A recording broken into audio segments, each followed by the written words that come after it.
The year is 1923. Two teenagers sneak out of their homes in the middle of the night in Florida City.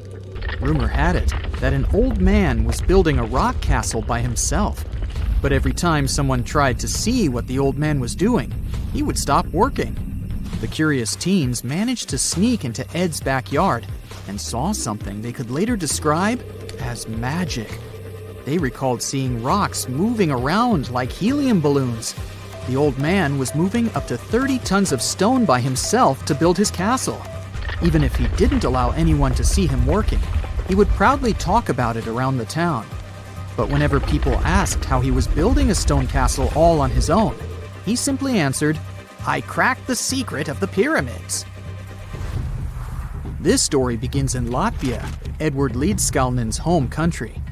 Edward was born in a small village on January 12, 1887. He was born in a family of stonemasons, which is probably where he learned ancient techniques of building. However, he grew up as a sickly boy, which meant he could never carry much weight or undergo heavy physical activity. At the age of 26, an unfortunate turn of events determined Ed's fate. The love of his life broke off their engagement, and heartbroken Ed decided to move to the United States. He lived in a couple of American states before finally moving to Florida, where his life's adventure started. Ed spent years searching for the right spot of land to build his dream house. He always rejected good farmland. When people wondered why, he only smiled. Finally, when he bought land of his own, it was deemed terrible by his close friends. The soil was bedrock. He could neither plow nor farm it, but it seemed perfect for what he was seeking to build. Ed's close friends would often describe him as eccentric. When asked why he wanted to build a house, he would only say, "It's for my sweet 16. Someday she's coming back." Then, he changed the topic of the conversation. It took Ed about 30 years to finish Coral Castle, and he did it all by himself. He would only work under the cloak of night and never let anyone see what he was doing. The completed Coral Castle embodies a number of unsolved mysteries. If you were to visit the site back then, you'd have to go through a 9-ton, 8-foot-tall revolving gate door that even a kid could push with just one finger. Ed was so proud of this door that he originally named the site Rock Gate Park. It was renamed Coral Castle only much later, after Ed's passing. Once inside, visitors would access the incredible wonders of Ed's constructions: towers, mystic symbols, furniture, and swing sets, all made entirely of monolithic blocks of stone. The stones are set on top of each other, using only their weight to keep them together. And believe it or not, the entire park gathers around 1,100 tons of stone. Today, if you visit Ed's living quarters, you'll even see the simple instruments he used to construct all of this: chisels, hammers, ropes, and pulleys. The type of work he did is difficult even with modern-day equipment, let alone without it. Coral Castle's main mystery lies in how Ed managed to do it. The only photograph of Ed Leedskalnin at work shows a simple leverage structure of a chain hoist attached to a wooden tripod. The tripod was made of old telephone poles with a small wooden box on top. What was in the box is, of course, a mystery. Unfortunately, he took his secrets with him, not sharing the truth of his work with anyone else. Yet, not all is lost, as there are many theories and speculation surrounding what could have happened there. One theory says that there is a harmonic grid inside the Earth's surface, something that would create anti-gravity spots around the globe. It's believed that Coral Castle was built in such a spot. This could explain why it took Ed so long to find land that pleased him. Maybe what he was looking for was a place that allowed him to experiment with anti-gravity forces. Yet, whenever Ed talked about his work, he would say he understood the laws of weight and leverage, and, sure thing, that he had cracked the secret of the pyramid builders. And what secret is that, you might ask? According to Ed himself, it has to do with magnetism. He even published a pamphlet called Magnetic Current. There, he explains that every object has magnetic particles inside of them. A person just needs to understand where they are located inside such objects. This way, objects can be lifted and moved around without much effort, just like moving something heavy underwater. Researchers say that if we assume Ed Leedskalnin and the pyramid builders used the same technique, then it would only have taken 4,700 workers to build the Great Pyramid of Giza, instead of the 20,000 to 100,000 that is currently estimated. But this story just keeps on getting more and more mysterious. In the late 1920s, Ed was finishing the construction of Coral Castle in Florida City. Rumors about his work had spread around town. People said Ed was hiding a stash of money somewhere in his living quarters. One night, a group of men waited until Ed was alone and broke into the castle to rob him. They couldn't find the money and, luckily, didn't harm Ed. But in the following days, he decided that it was best he moved out of that land. Of course, he took more than his toothbrush along with him. Ed decided to move the entire Coral Castle to another land, 10 kilometers away from where he had built the park. Legend says he hired a truck driver and asked him to swear secrecy about what Ed intended to do. He asked the driver to look away while Ed loaded the truck by himself, moving all of the rocks without any help. With the truck loaded, Ed and his castle moved to Homestead, Florida, where the park is located until this day. In 1986, a group of engineers from Florida University was called to try to fix the park's gate entrance, the 9-ton revolving door that Ed was so proud of. They arrived with plenty of modern-day equipment, including a 20-ton crane. When the engineers took the door down, they noticed that Ed had used a strange circular stone at the bottom of the revolving door.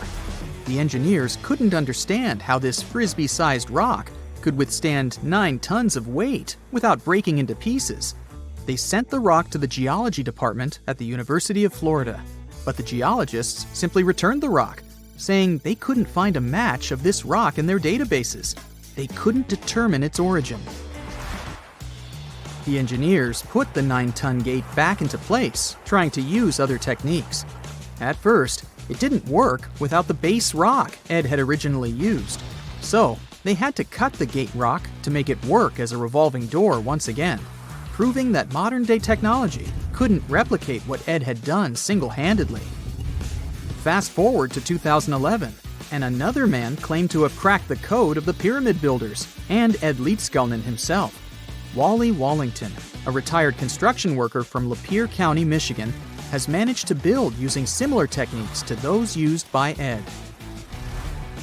Wallington is known for having built his personal Stonehenge in Michigan. He is said to have used simple machines, such as levers and counterweights, moving around multi-thousand-pound concrete blocks. Unlike Ed, Wallington has shared his techniques with the public. Multiple videos are showing the clever engineering he built from very simple materials. It sure is impressive. The man has moved his entire barn into another property just with the help of simple tools. However, there is no way to prove that these were the same techniques used to build Coral Castle. To this day, the secrets of Coral Castle haven't been unraveled. But hey, we can always keep trying to solve it.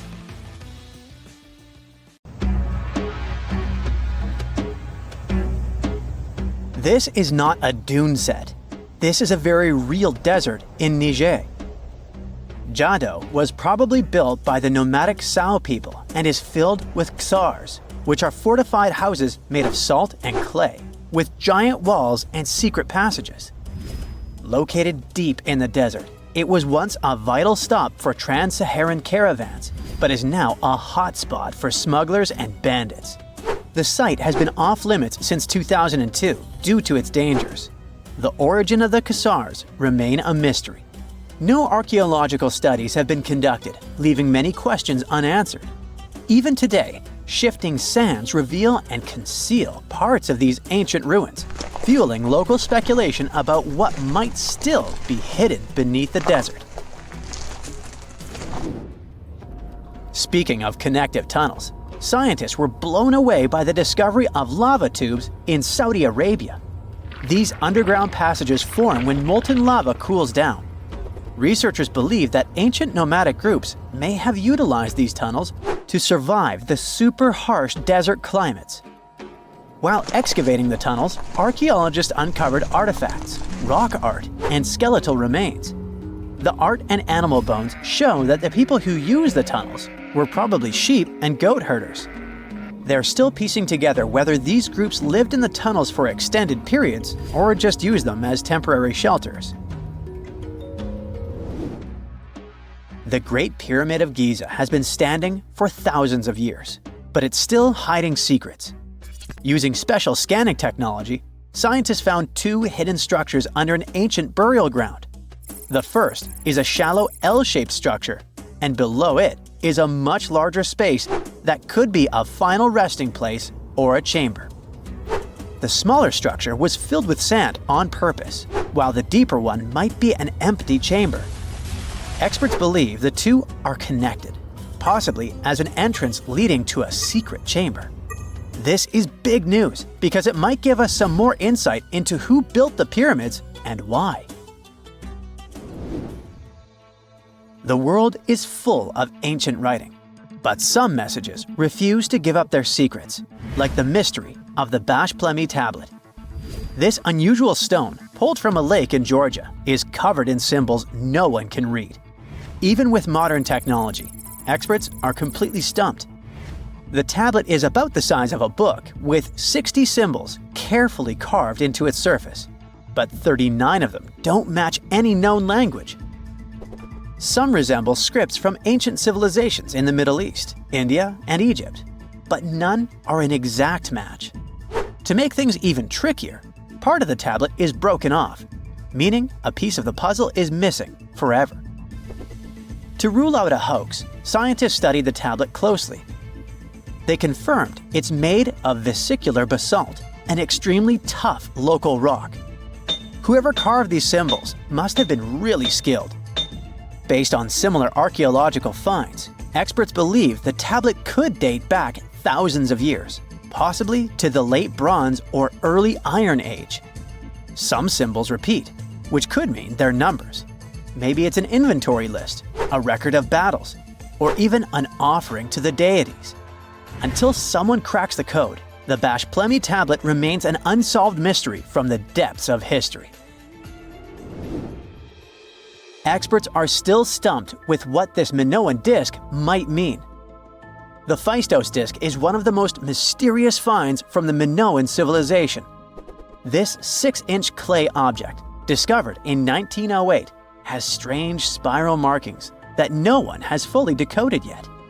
The disk has 241 symbols on both sides, showing everything from people and animals to tools and plants. Experts have come up with many theories about what the symbols mean. Some think it's an early form of Greek. Others suggest it's a prayer or a hymn. And some even believe it could be a letter from a king in Anatolia to a Greek ruler. Let's see who will be the first to figure this out.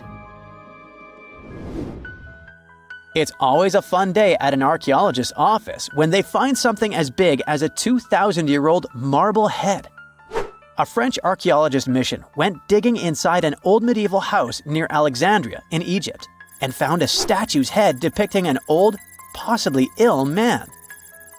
This statue dates from the last Egyptian dynasty before it became part of the Roman Empire, and the site where it was found is associated with the likes of Cleopatra and Mark Antony.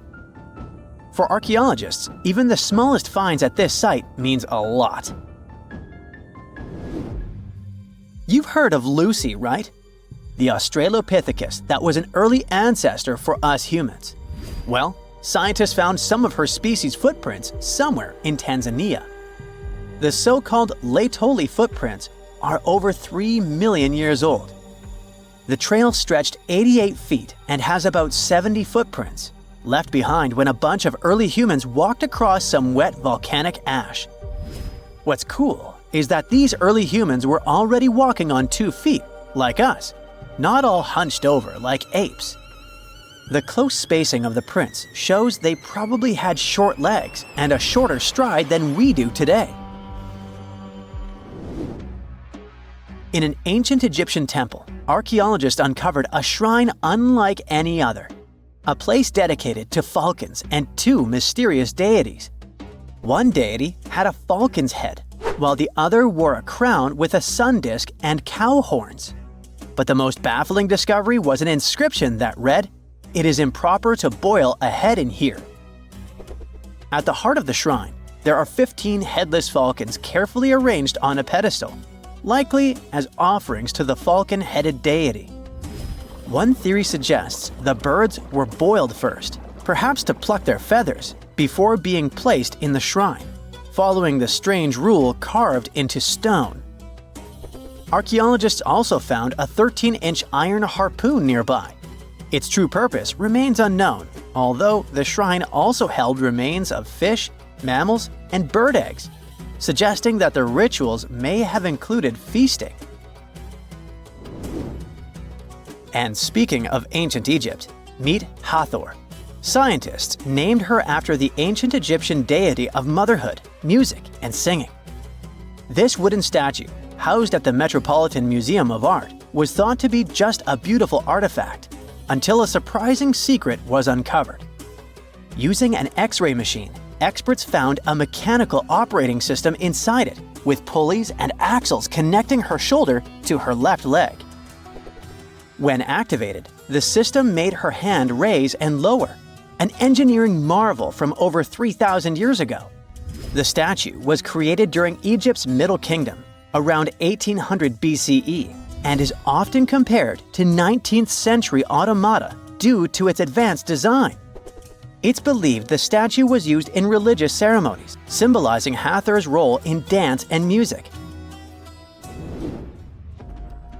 An unexpected discovery happened in northern Kuwait, where a Kuwaiti-Polish team uncovered a mysterious 7,500-year-old statue.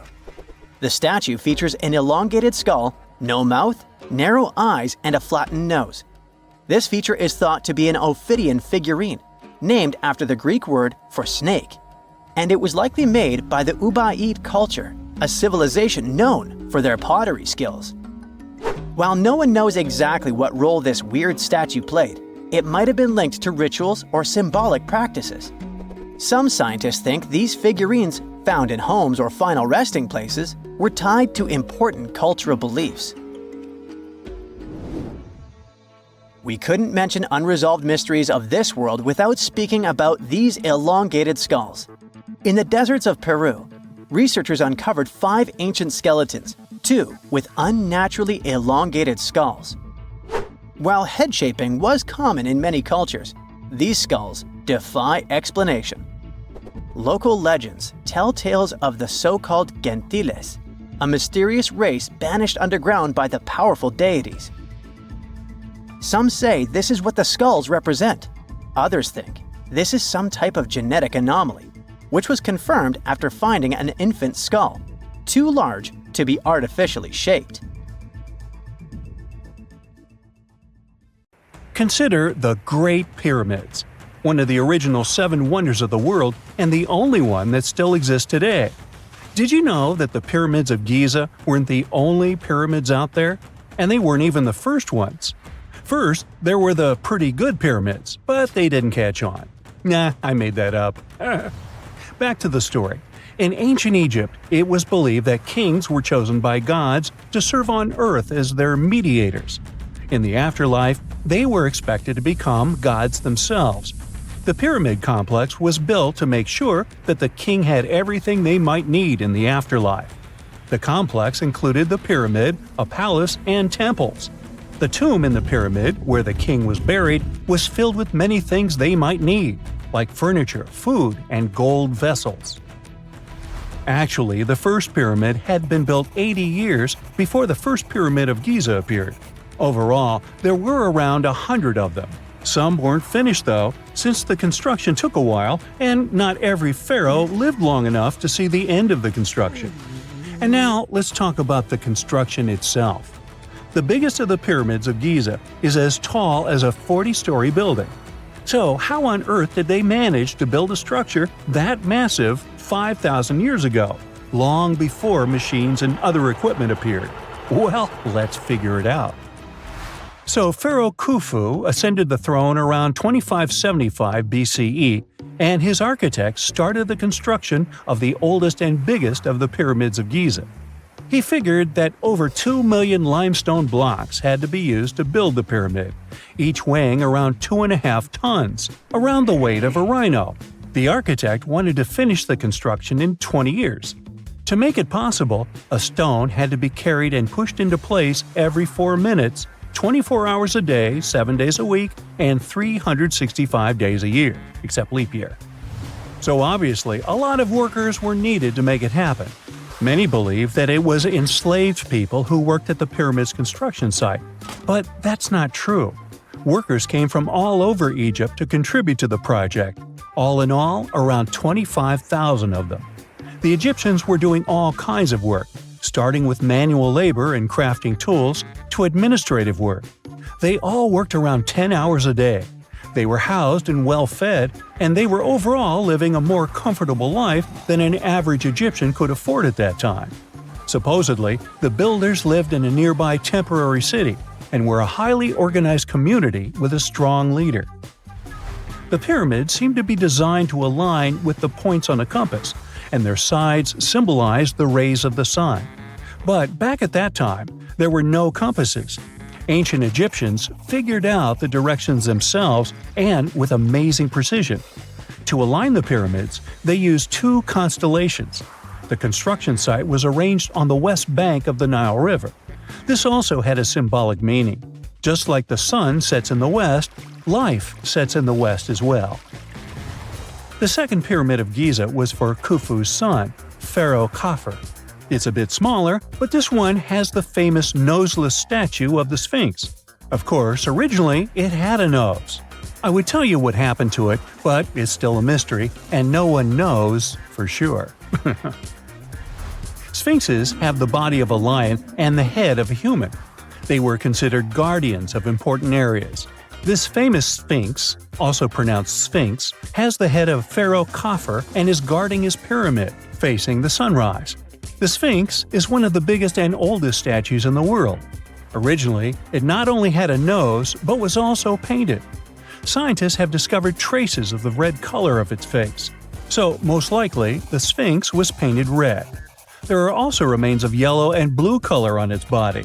The statue definitely wasn't boring. Till around 1800, the Sphinx was buried up to its shoulders until an adventurer with a team of 160 men dug it out.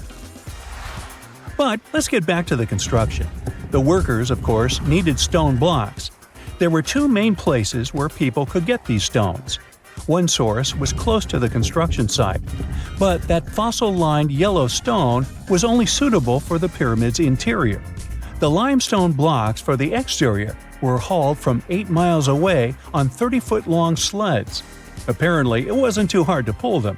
The sand mixed with the right amount of water was pretty slick, and 10 people could move a sled even with a rock weighing so much. Surprisingly, cutting off a block of limestone wasn't the biggest problem. When in the ground, it was soft and could be split relatively easy. But after getting exposed to the air, limestone hardens. So the most difficult part was to shape the blocks. That step was crucial because the smallest inaccuracies could lead to the whole pyramid collapsing. So, okay, those limestones were mined, carried on a sled, shaped, and then what? How could they be put into place? Well, this is still a mystery. Archaeologists have discovered the remains of a ramp system that dates back around the time the pyramids were being built. So historians have come to the consensus that, most likely, the Egyptians designed a unique ramp system to move and pull huge stone blocks. The most common opinion is that there were several ramps around the pyramid. There probably was a central ramp with 2 staircases on each side of it built over the pyramid stones. The ramp was growing as the pyramid was getting higher. People might have been walking up the stairs, pulling up stones on wooden sleds. But this is just one of the options. Other experts say that the ramps were around the pyramid, and some say that the ramps were inside the pyramid. Maybe we will never know for sure, and it'll forever remain a mystery. The exterior limestone of the pyramid was polished with sand and stone until it gleamed. On top, there was a gold and silver capstone, which glimmered over Egypt like a second sun. So, that's how it was 5,000 years ago. Now, about the interior. Surprisingly, there's not much inside the pyramid. Most of it is just solid stone with very little open space. But let's take a quick look inside. From the entrance, there are two stairways, one going down and the other going up. They take us to the chambers. There are 3 of them inside. Now, why is that? Apparently, throughout the whole construction, a burial chamber had to be prepared at all times, just in case a pharaoh kicked the bucket before the construction ended. So, separate chambers were built one after another as the construction progressed. The last of them was the main one. It's called the King's Chamber. It's the one where Khufu was resting. It's the biggest room at the very heart of the pyramid, and there's a big passageway leading to it. It was likely used as a kind of elevator to move granite up to build the interior.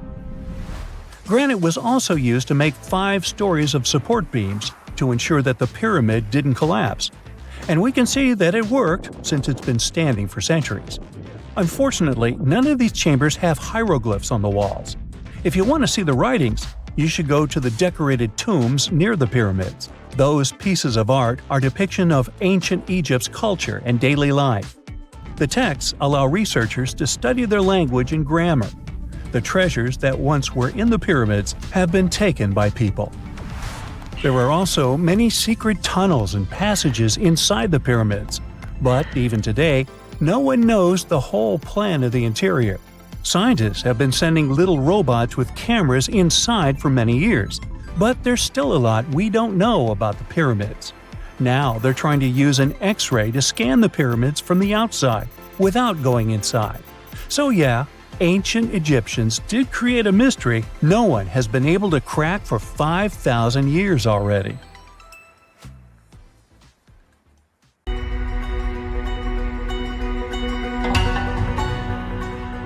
Take a look at these stones. They seem ordinary at first glance, just ancient slabs, ruins of some buildings. However, unlike many other archaeological finds, this one is among the most mysterious and unique. Here's why. These stones are the remains of a large temple complex called Puma Punku, located in Bolivia. Scientists aren't certain, but it's likely that Puma Punku was built by the Tiahuanaco Empire, which existed between 300 and 1000 CE, before the Inca Empire. There is no information suggesting that this civilization had advanced building technologies. Moreover, they might not have even had a writing system. Every stone was carved and polished with astonishing precision. They fit together perfectly, like pieces of a puzzle. The craft is so refined that not even a razor blade can pass between the stones. Quite impressive for people who lived around 1500 years ago. And these stones are heavy. The largest ones weighed around 130 tons. So, how did the builders transport such weight from one place to another? Scientists suggest that this civilization did not know about the invention of the wheel. So, how did they manage to build such a perfect engineering structure? Did Tiahuanaco have the knowledge and tools for stonework? Or did someone else build Puma Punku? There are several theories about this. Theory 1. There was some advanced civilization that came to South America, interacted with Tiahuanaco, built this engineering marvel, and then left.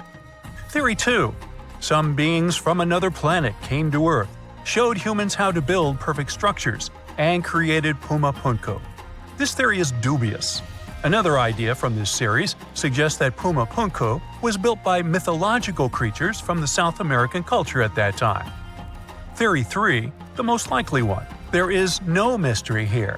Tiahuanaco was indeed an advanced civilization with incredible building technologies. So, what do you think?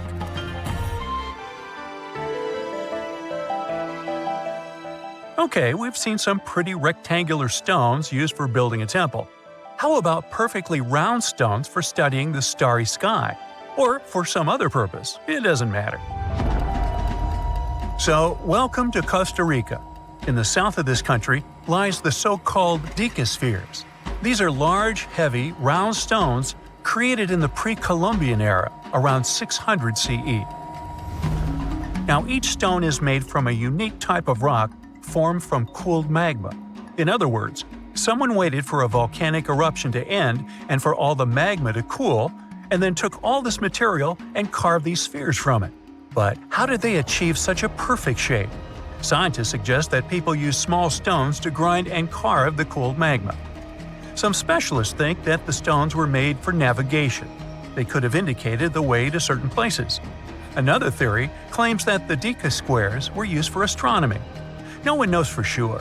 We may never get the answer to this question because the people who knew the secret of the stones disappeared after the Spanish expansion.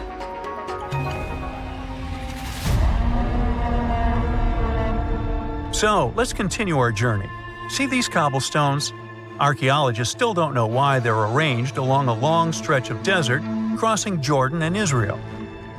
These strange stones form a chain of lines 40 miles long and have been here since around 300 BCE. Because they were discovered by pilots during flights about 100 years ago, some call these stones kites. One of the more popular theories suggests that people placed these structures here to lure animals into a pit where they could be caught. Apparently, ancient hunters knew the behavior of local fauna well, and were sure the animals would somehow walk along these stones, ending up in an open area with a pit where hunters could easily do their work. Perfectly smooth rectangular and square stones, round stones, stone traps for animals. What's next? How about a stone canvas or stone painting? To see this ancient artifact, we'll travel to Glasgow, Scotland, where archaeologists unearthed a stone slab created about 5,000 years ago. It is called the Cockno stone. The slab measures 43 by 26 feet, about half a basketball court. And this entire area is filled with strange swirling patterns that scientists call cup and ring marks. But what do they mean? As usual, scientists don't know for sure. But one theory suggests that the inscriptions on the stone are somehow related to astronomical phenomena, such as lunar or solar eclipses. Maybe it was a star map, or maybe people just wanted to create a work of art. In any case, there is another interesting fact related to the cup and ring marks. Scientists have found similar drawings in other prehistoric sites around the world. Okay, let's step away from mysterious stones and look at some other archaeological mysteries. Here is the approximate order of civilization development starting from 8000 BCE, according to scientists. First, people settle in one place and build a city or settlement there. Then they engage in agriculture, and after that, they build temples. But in 1994, archaeologists said, no, the order might have been different.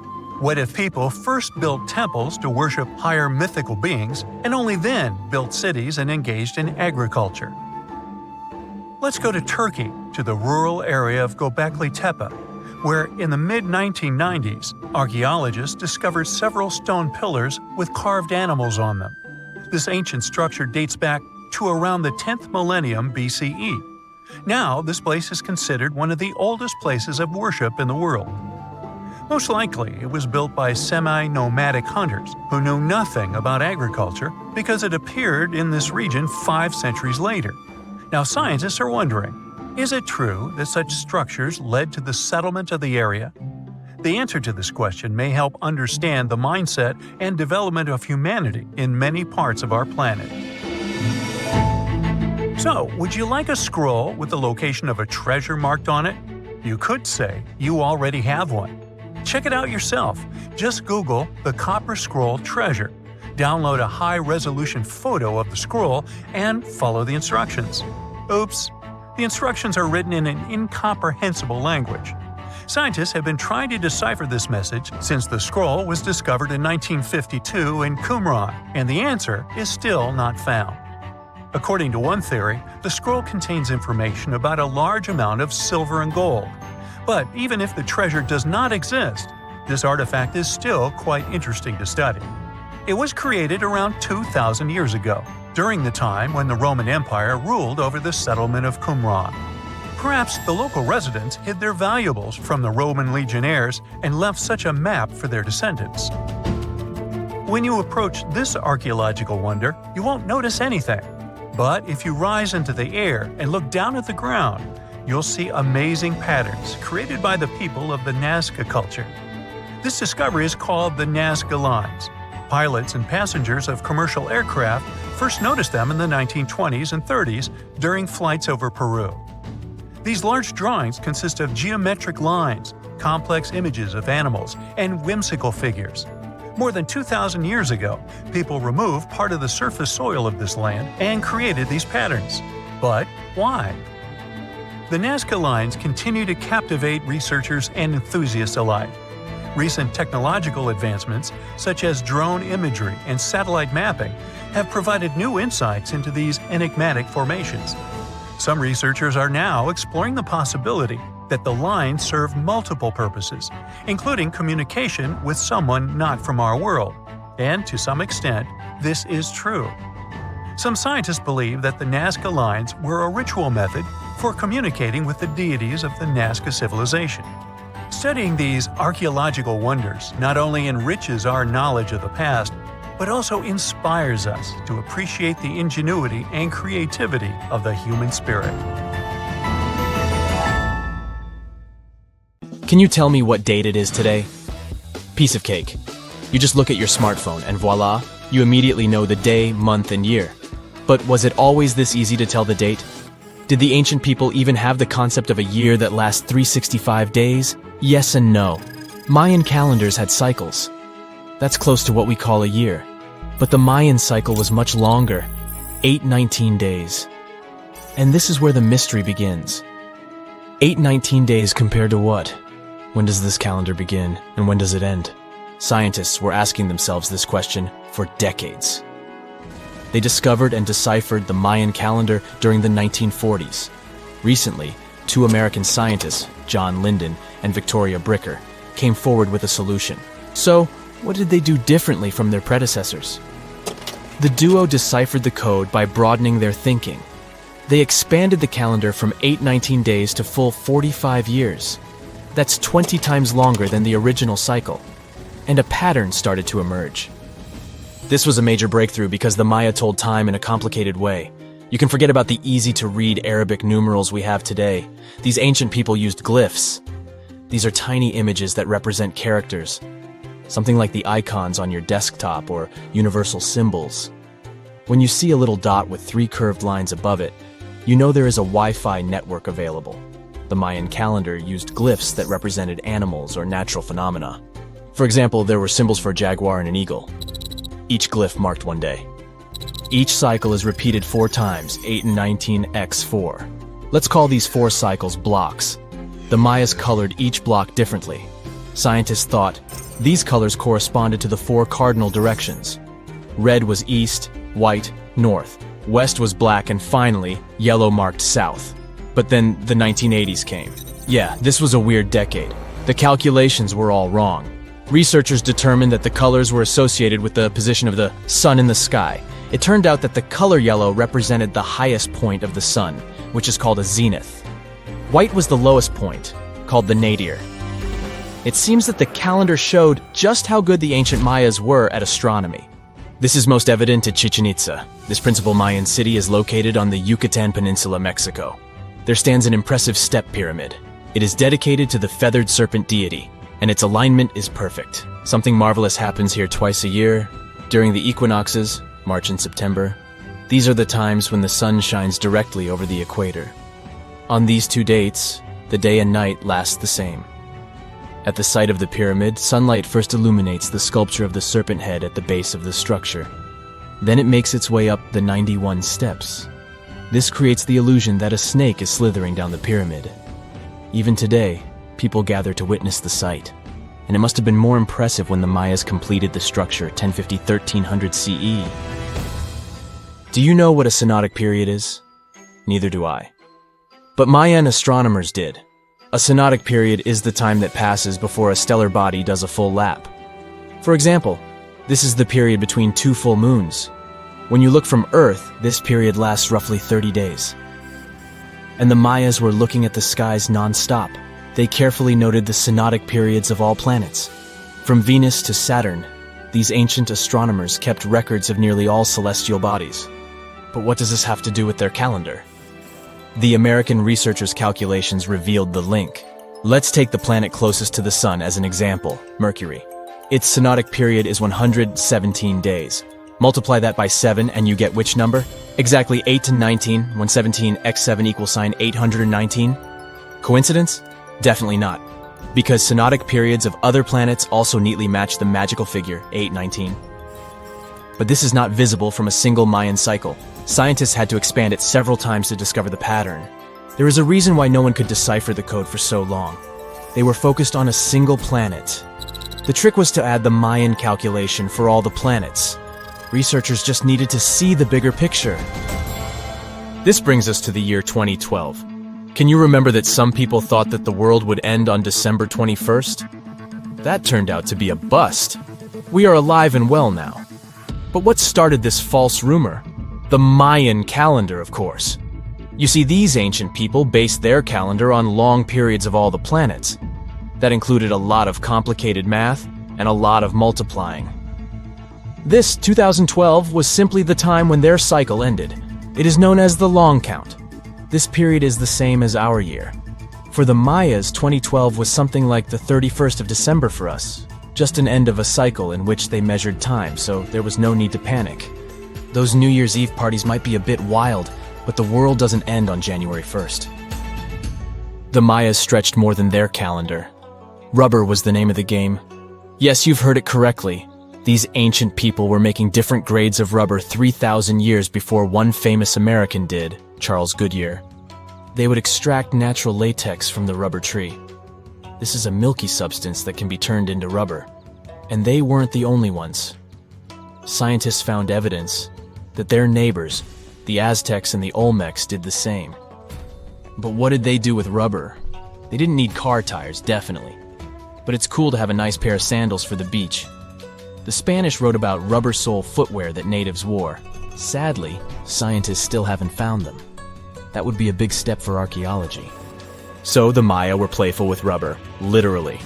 Researchers guessed that they produced balls from latex. These were bouncy and ranged in size from a softball to a soccer ball. A typical Mayan ball game, pits, involved 2 hoops. You must be thinking basketball, but not quite. The hoops were set on walls, 23 feet high. Compare that to the NBA standard of 10 feet. And the hoop was the other way around. There is also a sweet side to the story of the Mayas. These ancient people enjoyed chocolate. In fact, the modern word chocolate probably comes from their language, xocolotl. This meant bitter water. Okay, you get the bitter part, but why water?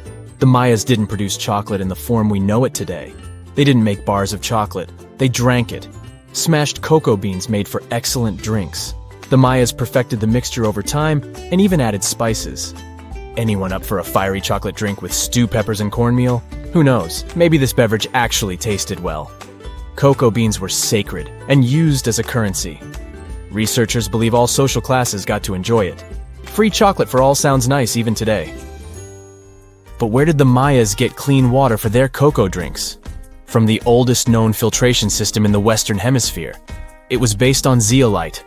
These are minerals that contain aluminum and silicone compounds. And guess what? Modern air and water purifiers still use this material. Mayan tech wins yet again. Back in Europe, Roger Bacon developed a sand filtration system in 1627, some 1,800 years after the Mayas. But what about regions without rivers, lakes, or springs? Mayan engineers had it all figured out. Rainwater. They would carve out large reservoirs in the limestone bedrock. Then, they would coat these underground caves with a layer of a watertight material. The final step was to make small channels that collected water from the hills above. Scientists estimated that just one of these reservoirs could hold on average 10,000 gallons of rainwater, enough to fill 55 modern hot tubs. We know that the ancient Egyptians were talented enough to build something as grand as the pyramids, but were they also smart enough to measure the speed of light? There's a theory circulating online that says exactly that. If you look at these 2 numbers, you'll see that they match completely.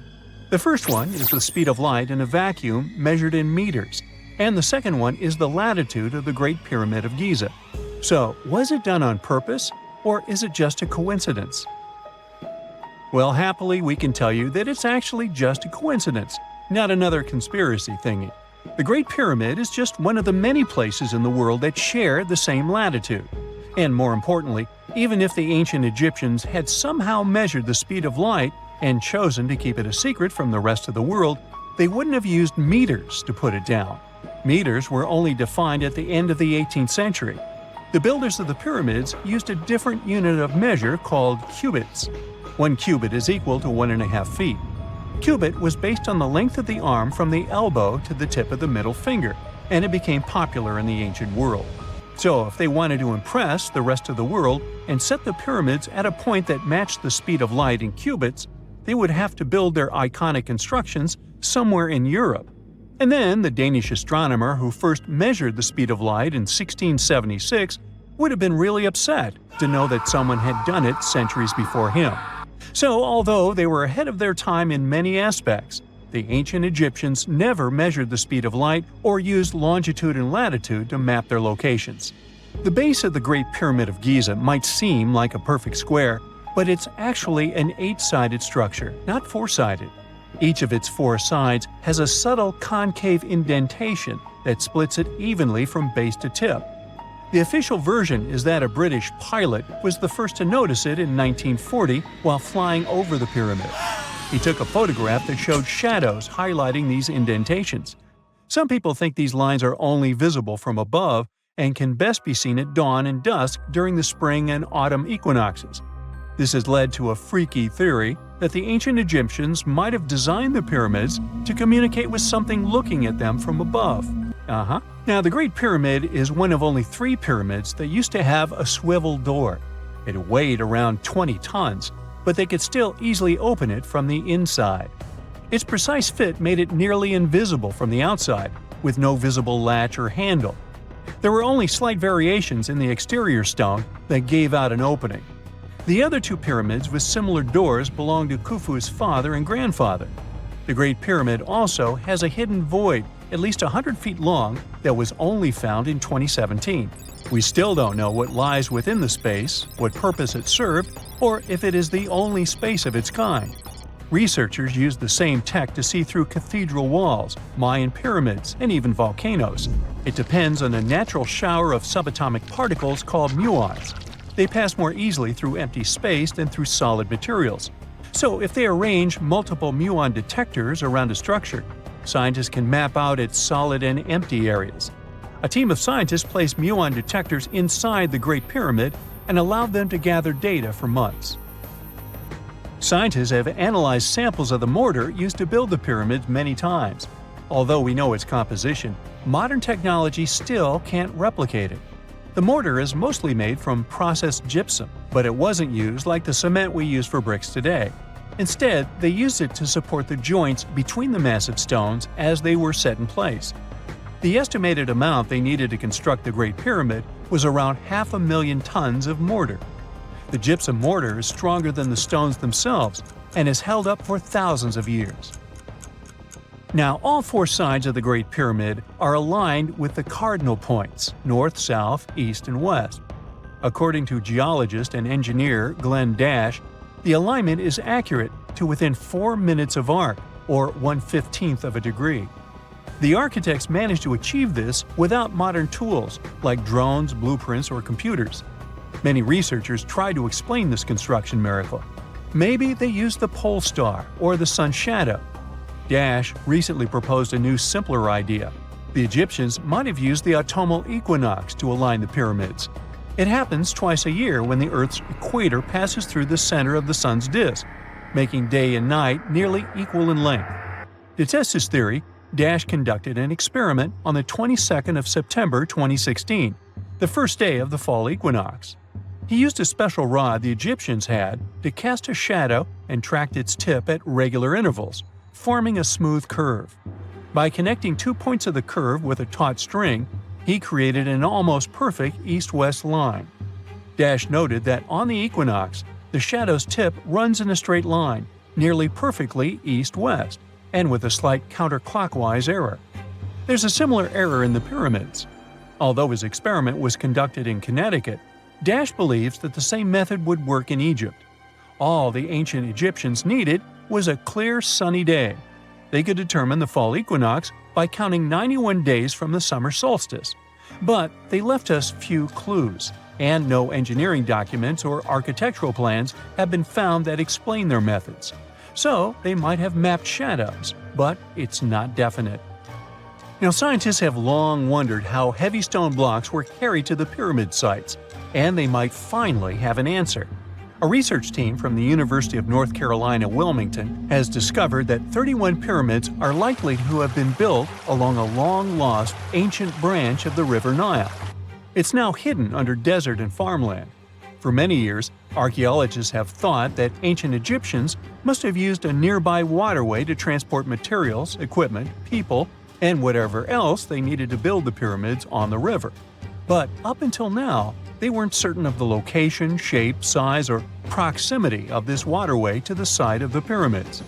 The group of researchers used radar satellite imagery, historical maps, geophysical surveys, and sediment coring to map the river branch. They believe it was buried by a major drought and sandstorms thousands of years ago. The team managed to go below the sand surface and get images of some hidden features thanks to radar technology. They found hidden rivers and ancient structures running at the foothills of where most of the ancient Egyptian pyramids lie. The discovery of this extinct river branch helps explain the high pyramid density between Giza and Lisht, in what is now an inhospitable area of the Sahara Desert. Now, Egypt isn't the only country with the most pyramids in the world. The champion's title here goes to its southern neighbor, Sudan. It has between 200 and 255 pyramids, compared to Egypt's measly 138. They were built by members of the Kingdom of Kush, an ancient civilization that ruled the lands along the Nile River many years ago. They started erecting pyramids around 500 years after the Egyptians had stopped doing it. Their pyramids are much smaller than the Egyptian ones, but were built for the same purposes. Archaeologists are still working to find out how the pyramids in the Sudan were built, how long it took to complete them, and what happened to their society. If there's a question that still baffles archaeologists to this day, it's this one. How did the ancient Egyptians build those magnificent pyramids? As far as we know today, their resources were quite limited, especially in terms of tools and building materials. We still don't have a fully satisfying answer, but hey, we've got some pretty amazing theories worth considering. The leading contender among these theories involves the clever Egyptians employing a sneaky strategy. Now picture this. They constructed a slanted and curving mound made of bricks, earth, and sand encircling the pyramid to be. As the pyramid grew taller and taller, they simply increased the height and length of this wacky structure. It's like they were playing an ancient game of Jenga. Now, how did they get those massive stone blocks up there? Well, according to the legendary ancient Greek historian Herodotus, they used sleds, rollers, and levers. It sounds like they turned construction into a supersized game of tug-of-war. And guess what? Herodotus also claimed that the Great Pyramid, the one from Giza, the granddaddy of them all, took a whopping 20 years to build. There's more. Herodotus also dropped a mind-boggling number on us. 100,000 men were supposedly involved in this pyramid extravaganza. Did they hire the entire Egyptian population? Well, it might not be as far-fetched as it sounds.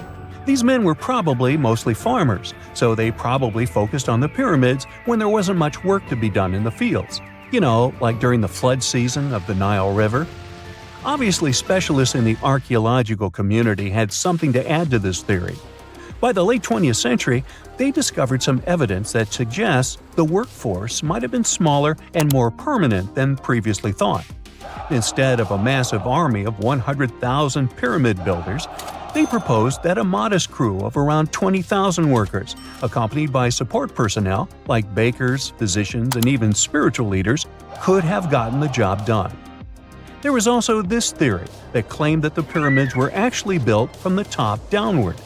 It suggested that these colossal structures were nothing more than isolated hills used as quarries. The stones were supposedly drawn from these hills, and over time, competing engineers took charge and transformed them into the iconic pyramids we know today. Now, before you dismiss this theory as a wild fantasy, some folks thought it wasn't completely crazy. After all, there are instances where isolated hills exist, so maybe this theory had a tiny glimmer of truth.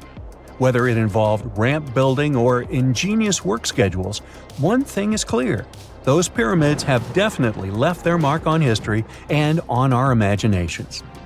Now, speaking of ancient Egyptian mysteries, there's this gigantic unfinished obelisk sitting in ancient Egypt, and scientists are trying to figure out how it was shaped. Now, some people suggest that our industrious ancestors used handheld pounders to get the job done. One expert has a different take on the matter, though. He argues that if we take a closer look at the pattern left behind by the shaping tool, we'll notice something peculiar. The walls of the trenches surrounding the obelisk display a neat and even pattern, which is pretty unlikely if they were pounded away by mere mortal hands. According to this expert, those horizontal striations are usually the result of a tool that takes breaks while removing material, leaving its mark on the surface. But wait, there's more. Imagine the tool being rocked back and forth against the trench walls, clearing away the waste to keep the trench from narrowing. Well, in that case, the tool might have left some funky horizontal striations where it was pressed against the sidewall. This sounds like some fancy technology at play, don't you think? And guess what?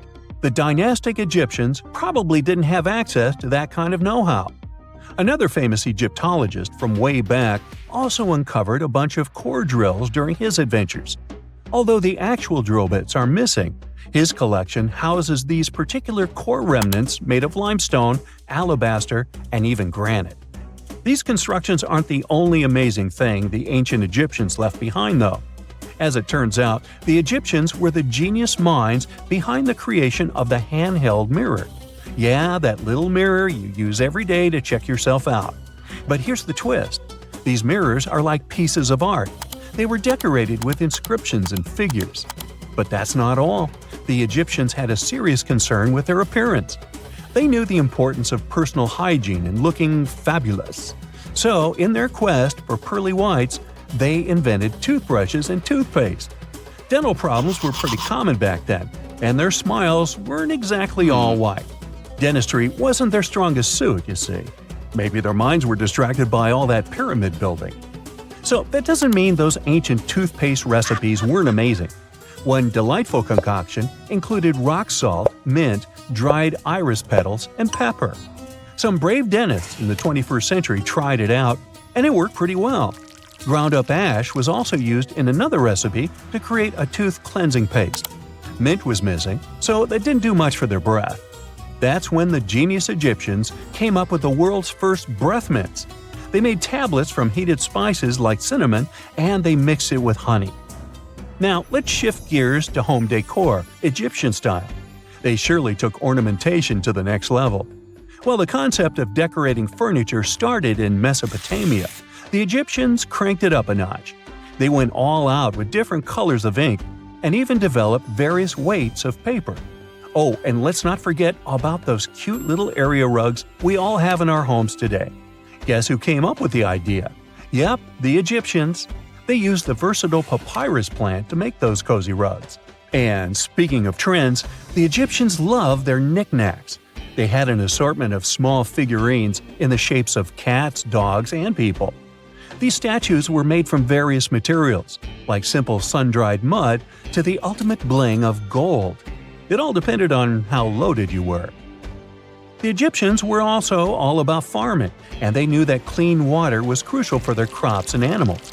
That's why they came up with some nifty inventions and techniques to make sure their land was fertile and their plants were happy. First off, they had the genius idea of using ox-drawn plows. They had two types of plows, heavy and light. The heavy plow would strut its stuff, cutting deep furrows in the soil, while the lighter plow followed behind, fluffing up the earth. But they didn't stop there. After plowing, the Egyptians would break up clumps of soil and sow the rows with seeds. To give those seeds a good old squish into the furrows, they'd march their livestock across the field, effectively closing up the furrows. But hey, all that hard work would be pointless if their seeds were as dry as the Sahara. That's where irrigation comes into play. The Egyptians were so good at it that other cultures, like the Greeks and Romans, couldn't help but copy their techniques. Now let's switch gears and talk about the marvelous architecture of ancient Egypt. These folks weren't just skilled farmers, they were also architectural maestros. They built these fancy canals to carry water to farms and villages, and boy, did they know how to make those canals look pretty. Just imagine strolling along a canal lined with ornate structures. The pharaoh Ramesses the Great was quite the overachiever when it came to construction. One of his mind-blowing creations was the construction located at Abu Simbel. This building was designed so that twice a year, the sun would shine directly into it and illuminate the statues of Ramesses. And let's not forget about the corbelled arch. Without this architectural gem, we'd be missing out on some mind-boggling structures like the Great Pyramid. The Egyptians knew how to make things stand tall and proud, thanks to their engineering and construction wizardry. They built grand halls and inner sanctums that make your jaw drop. And some of these temples doubled as astronomical observatories. Secant, cosine, tangent, sine, 3.14159. Yeah, that was the cheer we heard coming from the trigonometry club back in the day. For the rest of us in math class, terms such as sine, tangent, and pi were just bewildering. Who invented these and why? Was their only purpose to make it harder for students? Well, not quite. Trigonometry was invented by the ancient Egyptians. They needed this knowledge to construct pyramids, and they did a pretty good job too. The Great Pyramid in Giza still stands today, some 4,500 years after it was built. No recalls either. So let's get out of that classroom and on a journey through time to reveal the secrets behind the ancient Egyptians' precision. Here you are, standing on the Great Pyramid's construction site, some 9 miles from Cairo. Well, the city still isn't there, as you're surrounded only by the desert and teams of construction workers. They're transporting large stone blocks weighing 2.5 tons each. They're inside a wooden sled that sits on large rollers. A crew of 8 men rolls these blocks along the ground. You immediately think of the rollers on a supermarket cash register. The principle is exactly the same, but the scale is greater, much greater. Scientists estimate that the Egyptians used 2.3 million such blocks in the Great Pyramid alone. And the block in front of you is one of the lighter ones. The heaviest of them weighed up to 15 tons. But where did all these blocks come from? Most of them originated from quarries around Giza. It's not that impressive, you think, but wait until you hear how ancient engineers transported the granite used in construction over 500 miles to the pyramid. There were no railways or highways back then, but the mighty Nile was always there. Researchers even believe that the Egyptians dug a canal to connect the Nile directly to the pyramid's construction site. All they had to do then was to wait for the flood season to begin, and voila! The rising water levels floated the heavy stone blocks for them. But how did they lift the enormous stones on dry land to stack them up to the top? Did they use oversized cranes? Well, ancient Egyptians worked around this problem, literally speaking. One of the workers is now pointing to the giant ramp going around the pyramid they're building. This is how a mountain road zigzags its way to the top. If the ramp went directly to the top of the pyramid, then workers couldn't pull the stone blocks along it. It would be too steep.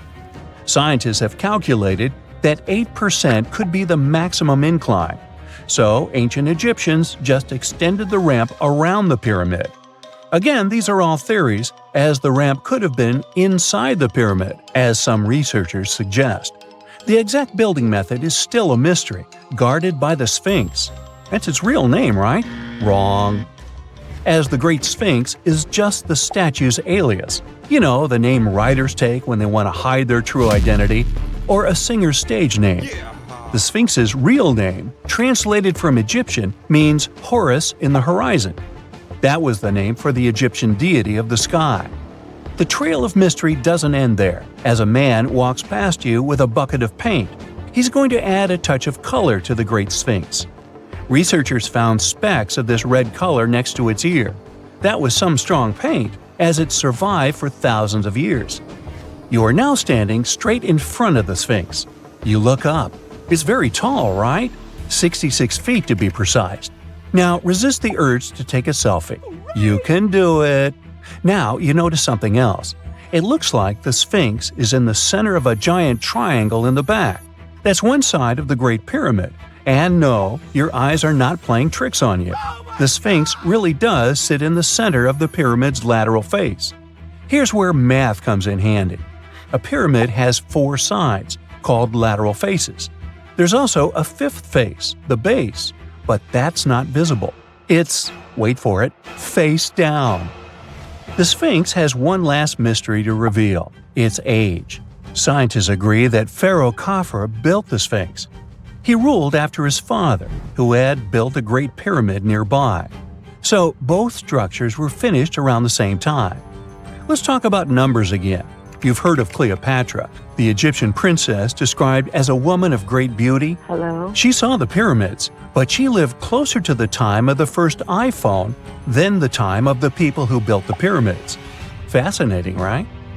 You can see thousands of people around you. They're working hard to build the pharaoh's tomb. But how many of them are there exactly? One Greek philosopher estimated there were as many as 100,000 workers. Seems like an okay number for such an enormous structure, but it can't be true. Science simply can't back up this number. Egyptologists put the total number of workers at 30,000. And yes, Indiana Jones was one of them, at least on the big screen, but he showed up late. Egyptologists know a lot about the pyramids, but not everything. Not because they don't want to, but because they haven't yet dug up enough evidence. They can only guess how the building process went. First, engineers would arrive to choose the right spot and do the necessary measurements. That's why they needed all that complicated math. Then, it's time for sourcing the material, the large stone blocks I mentioned earlier. When boats deliver them to the site of the future pyramid, workers can finally do their thing.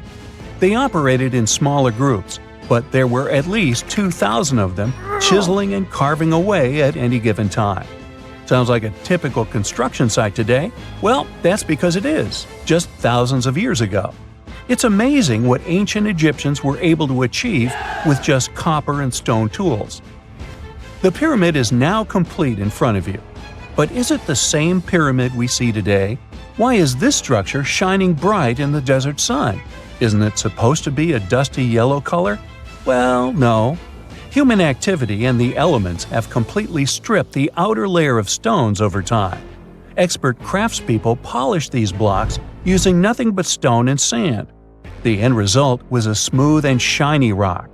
On the day it was completed, the Great Pyramid of Giza was a perfect triangle of light.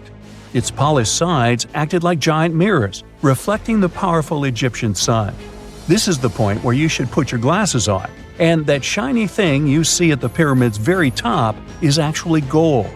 The capstone at the top of the pyramid is called a pyramidion. It was covered in sheets of gold. As you can guess, these were the first stones to disappear. Let's make another stop before we get you back to your classroom. We travel to the British Isles, and no, Stonehenge isn't our destination. It is Newgrange in County Meath. Scientists estimate that the ancient peoples of Ireland built this stone monument around the year 3200 BCE. This makes it older than both Stonehenge and the Great Pyramid in Giza. The function of the circular mound in Newgrange is the same as the one of the Great Pyramid and equally mysterious. The estimated amount of loose stone present in the valley is over 220,000 tons. And it's not just randomly thrown on a pile. The order in which the stones are set makes the structure water-resistant. That would explain how Newgrange had survived for so long. Kinda makes you want to splash out the cash for that waterproof phone case, huh? Well, you're back in your school desk, but today's math lecture is the last thing on your mind. You're thinking about how great the Egyptian pyramids are, and if we have something similar today. It turns out modern engineers are just as impressed with the Great Pyramid as you are. There's a glass pyramid sitting in the main courtyard of the famous Louvre Museum in Paris. The panorama of San Francisco wouldn't be complete without the 48-story Transamerica Pyramid. But Las Vegas went the furthest. There we find the Luxor Hotel. It's so big that it's the third largest pyramid on the planet. And guess what's in front of it? Yup, a replica of the Sphinx. It's 110 feet tall, 2 stories higher than the one in Giza. Yeah, everything's bigger in Vegas. On October 30th, 1759, the inhabitants of the Middle East were jolted awake by an earthquake. Cracks appeared in the walls of their homes, roofs began to crumble. People ran out of their homes and gathered in open areas. But because of strong shocks, they kept losing their footing and falling. A month later, there was another earthquake, but it turned out to be even stronger. Trees broke, houses collapsed, deep cracks appeared in the ground. The disaster lasted for 2 minutes. Oases, roads, and cities were destroyed. Incredibly, Baalbek's ancient buildings withstood earthquakes. Some historians state that this majestic and mysterious place was built during the Roman Empire, but many researchers disagree. Whatever the truth is, the city is one of the main archaeological phenomena of humankind. The most amazing building of Baalbek is the Temple of Jupiter. The inhabitants of the Roman Empire believed that Jupiter held power over lightning and thunder. The building looked like a platform with 54 columns. A massive roof rested on these columns. Today, you can only see 6 70-foot-high columns. Each of them consists of 3 sections and resembles a pencil. The cores of these pencils were made of lead. This made the columns exceptionally strong. Each of these pieces of stone weighed an incredible 80 tons. That's the weight of 35 Ford Explorer SUVs. Look, this is the largest block in the Great Pyramid of Giza. But compared to the blocks from Baalbek, it doesn't even look that impressive. The foundation under the Temple of Jupiter was preserved. That's how specialists figured out it consisted of about 25 monolithic stones, weighing 450 tons each. It means that the blocks from Baalbek weigh almost 4 times more than the blocks from Egypt. There are 3 more enormous limestone blocks in the foundation. They weigh 800 tons each. This is more than twice the weight of a Boeing 747 plane. Ancient builders must have had a hard time carving such giants from a piece of stone. And after that, they also had to pull them to the construction site and lift them to a significant height. Repeating these logistics would probably turn out to be a nightmare for present-day builders. To do this amount of work, they would need modern equipment. But Baalbek's constructors didn't have trucks, cranes with circular saws, or electricity. How did the builders of the past manage to do this? Scientists have a theory that includes ropes, winches, and lever systems. Naturally, the engineers of the past made all the gadgets from wood. Around 3,000 feet away from the ruins of the temple complex, there's a quarry. Archaeologists suppose that's where the stones for the construction were cut. They found a block of limestone there. It seemed to be too large, even for this incredible place. The monolith got called the Stone of the South. It was 65 feet long and 13 feet wide. The ancient builders didn't have time to completely separate it from its mother rock. A group of scientists from Austria estimated that this piece of limestone weighed more than 1,000 tons. That's like 3 Boeing aircraft or 160 African elephants. There was another surprise awaiting the archaeologists near the Stone of the South. It was the second monolith that weighed more than 1,200 tons. But the ancient builders didn't stop at that. They continued to work.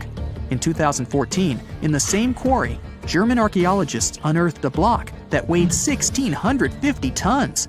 No one has figured out yet why people of the past needed a piece of stone that weighed as much as 125 school buses. It's also unclear how they were going to move this giant and why they didn't finish the job. In any case, this third monolith is the largest processed piece of stone in human history. There are more questions than answers. Some researchers believe that people of the past had high-tech equipment. Others don't think so, but are eager to understand how the builders managed to move those stones. There's a huge number of ancient buildings and artifacts on the planet. Lots of them make researchers scratch their heads. Near the Pyramid of Djoser in Egypt, archaeologists have found a network of tunnels. This place is called Serapeum. It contains 24 sarcophagi weighing from 70 to 100 tons.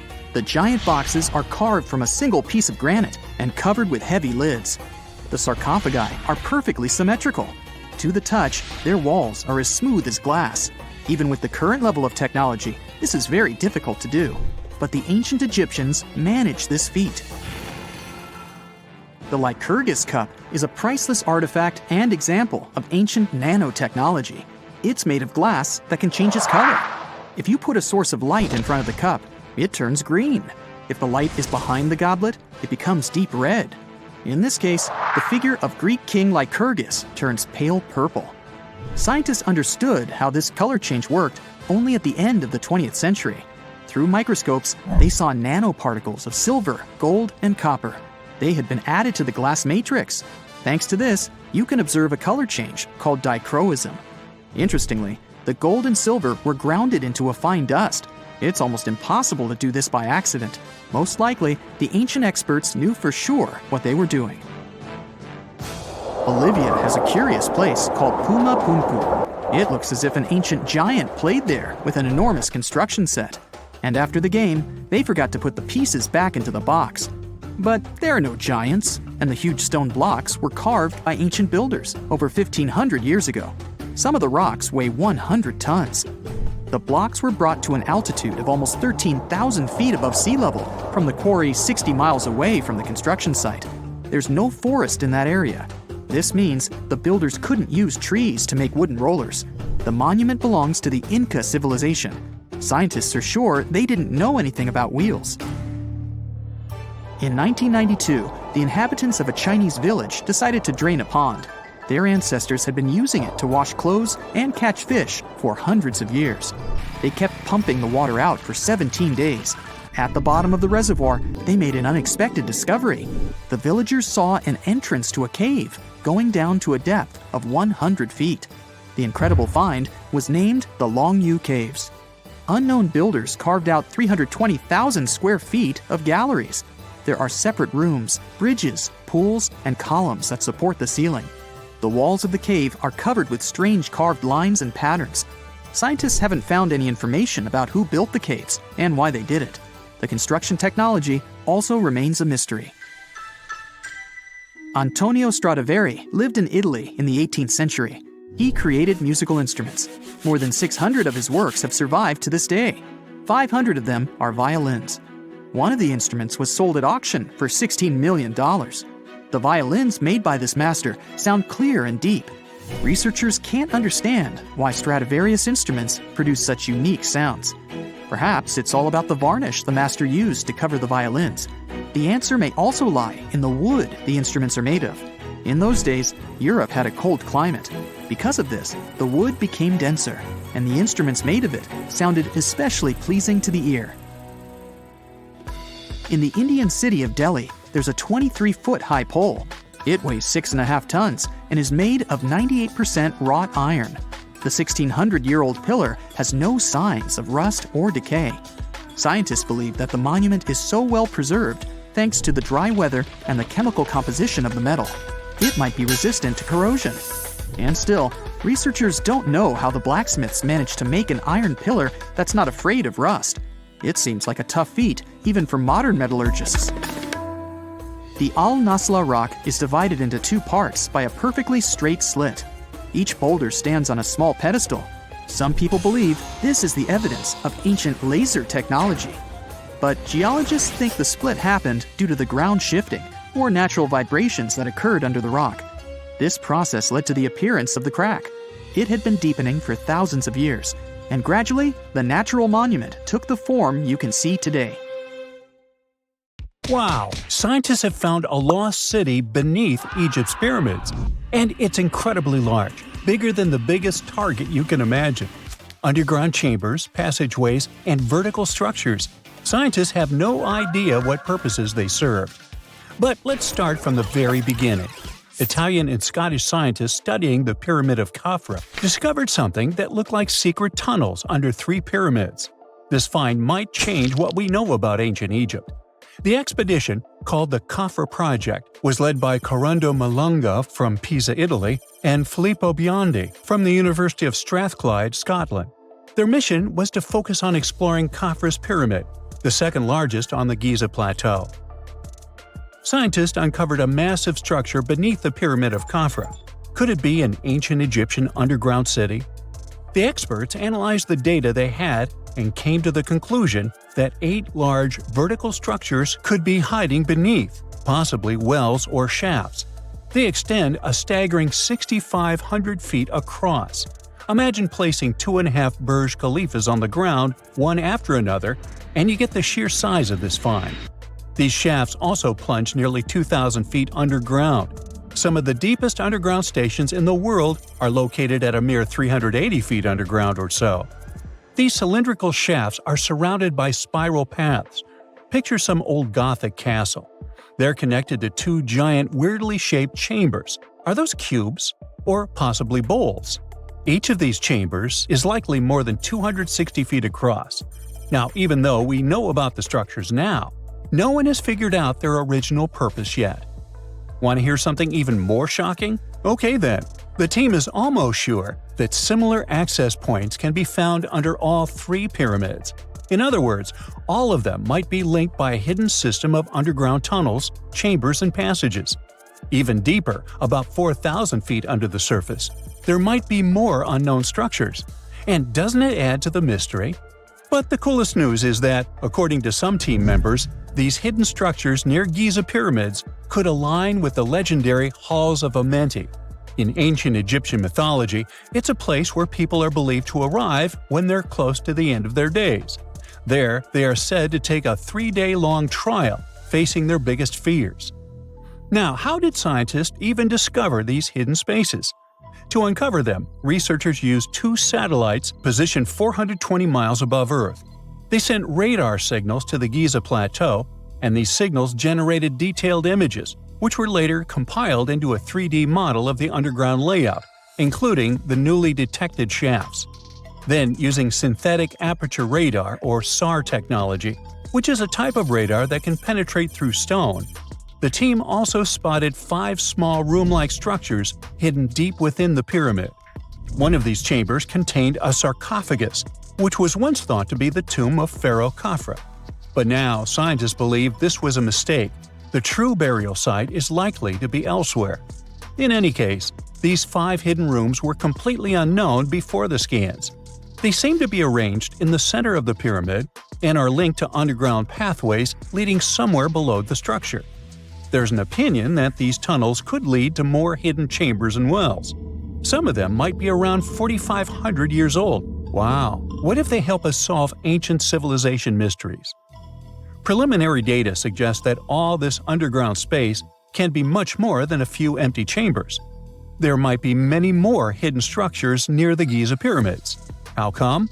Well, the thing is, the structure appears to include hollowed-out sections with spiral pathways leading even deeper underground. Refining the images hinting at this could reveal an extensive subterranean network. It might be a whole city hidden under the surface. Now, despite the excitement surrounding these findings, there are also a lot of people who don't believe in the existence of the underground city. They're skeptical about the archaeological discovery in Egypt due to the lack of peer-reviewed verification. That's why several archaeologists and radar experts have challenged the validity of the claims. They've explained that the technology used to make the discovery may not be advanced enough to produce such detailed underground imagery. According to them, the 5 smaller chambers found near the surface could be natural formations, since the area had had sacred significance long before the construction of the pyramids. Some experts have even dismissed the use of radar methods in this context altogether. They call these methods scientifically unproven and question their accuracy. The discovery has also reignited discussions about ancient Egyptian myths and the possibility of hidden texts lying somewhere beneath the Giza pyramids. The layout of the newly detected underground chambers shares similarities with mythological accounts of the Hall of Records, a rumored chamber that could preserve early Egyptian wisdom. If confirmed, these findings could significantly reshape the understanding of Egypt's sacred topography. Plus, this lost city beneath Egypt's pyramid could become physical evidence of previously unknown underground structures. That's why the Khafre project is super eager to begin excavating to confirm their findings. But getting approval from Egyptian authorities is a challenging process. the discoveries still need to undergo peer review before they are accepted by the academic community. By the way, this recent archaeological discovery in Egypt comes on the heels of another discovery involving a weird structure beneath the Royal Giza Cemetery, which researchers believe is unnatural in origin. Archaeologists used remote sensing techniques and uncovered a mysterious L-shaped structure underground in the Western Cemetery of Giza. This area is known to house burials of royal family members and high-ranking officials. Many of the tombs in the cemetery have above-ground mastabas, rectangular stone or mud brick structures with flat roofs. But there is an area in the center of the cemetery where there are no above-ground structures. To investigate this unexplored region, the team used electrical resistive tomography and ground-penetrating radar. ERT works by sending electrical currents into the ground and measuring the resistance to detect remains. As for GPR, it sends radar into the ground and maps the structures based on the radar's return. The team found an anomaly about 6.5 feet beneath the surface. It appeared to be an L-shaped structure measuring at least 33 feet in length. The readings suggested that the structure had been backfilled with sand after its construction. This made the team hypothesize that it could be a mix of sand and gravel, or possibly an air void. This anomaly was classified as a highly resistive structure, which meant it didn't occur naturally. Motoyuki Sato, the study's lead author and professor at Tohoku University in Japan, claims that the structure is not a natural formation due to its sharp shape. Another weird thing about ancient Egyptian pyramids is that historians have long believed that they were built primarily for royals and high-status individuals who had the wealth and power to create such massive structures. However, new research from the archaeological site of Tombos in modern-day Sudan challenges this assumption. The thing is, Tombos' pyramid may have served as burial sites for low-status workers as well as elites. The hard-working members of ancient communities may have found their last resting place in some of the most visible monuments, including the pyramids. Located along the Nile River in the ancient region of Nubia, Tombos became part of Egypt after its conquest of the area around 1400 BCE.